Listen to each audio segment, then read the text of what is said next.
I'm Steve Hovland with Delegate CFO. Today we're going to talk about lifetime value as it relates to a SaaS company. This metric is crucial as it is one of the driving forces in determining the long-term profitability of a company. Stay tuned.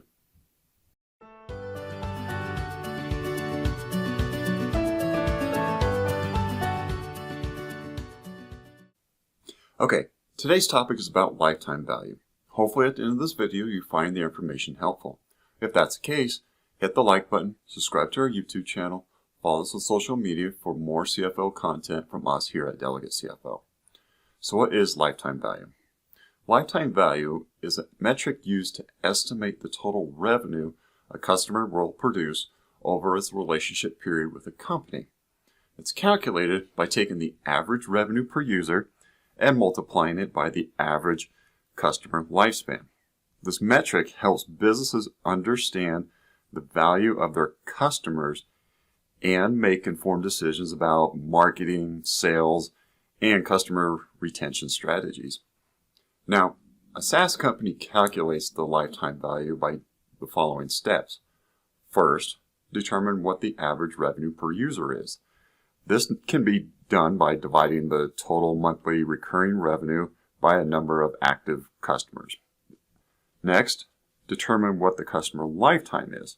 Now this can be done by analyzing historical data such as customer retention rates and churn rates. And then third, calculate the lifetime value. Now you just take you multiply the average revenue per user and multiply it by the customer lifetime. This will give you the total revenue a customer is expected to generate over their entire relationship period with the company. Now, let's just take a quick example for this. Let's say we have a fictitious SaaS company, and the average revenue per user is $100. And let's also assume that the average lifespan for the customer is 24 months. Well, when we take the average revenue per user of $100 and multiply it by the lifespan of 24 months, we come up with $2,400. What this means is that on average, each customer is expected to generate $2,400 in revenue over their entire relationship with the company. Again, this is key to remember though, this is an average calculation. By calculating the lifetime value, a SaaS company can better understand the value of each customer and make informed decisions as to their acquisition, retention, and growth strategies. So how do you calculate the actual lifetime of a customer? Now this is probably the hardest part of the entire calculation, is determining what this number is. Now some SaaS companies will use an actuarial or use actuarial principles to determine the customer lifetime. However, most of them will actually use data scientists and business analysts. The reason is these individuals tend to have the expertise in customer retention, churn analysis, and predictive modeling. These professionals will usually use a data-driven approach such as machine learning algorithms to really analyze the historical customer data, predict future customer behavior, and even estimate the lifetime value of a customer.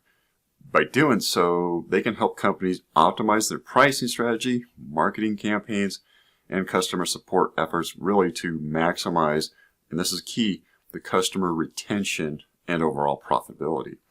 Now, actuaries, on the other hand, are typically employed by the insurance industry to assess and manage risk. While they do have the skills that can be applied to the customer lifetime estimation, SaaS companies really should rely on data scientists and business analysts because they have the expertise to be able to look at the specific metrics within the industry and to do predictive modeling. So now that you have calculated the lifetime value number, you're asking yourself, now what?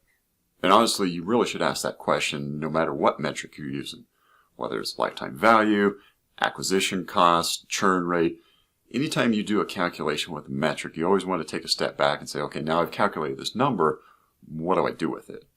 Well, in this case, we know what our number is. And in our previous example, it was $2,400. Well, we calculated that number, but we need to compare it to see, is that number reasonable? Is it good? Is it bad? We need to be able to do a comparison. And one of the biggest things to compare it to is the acquisition cost. Now, if you recall, the customer acquisition cost is a determination of how much it costs to acquire new customers. And recall that usually entails the marketing, advertising, and support related just for those customers. So we want to use that particular metric against the lifetime value metric to determine, is this an appropriate number or are we on the right track? And in this case, what we want to do is determine when is this the LTV, the lifetime value number, when is that going to be greater than the acquisition cost? When it is, it means that the company is generating more revenue from a customer than it costs to acquire them.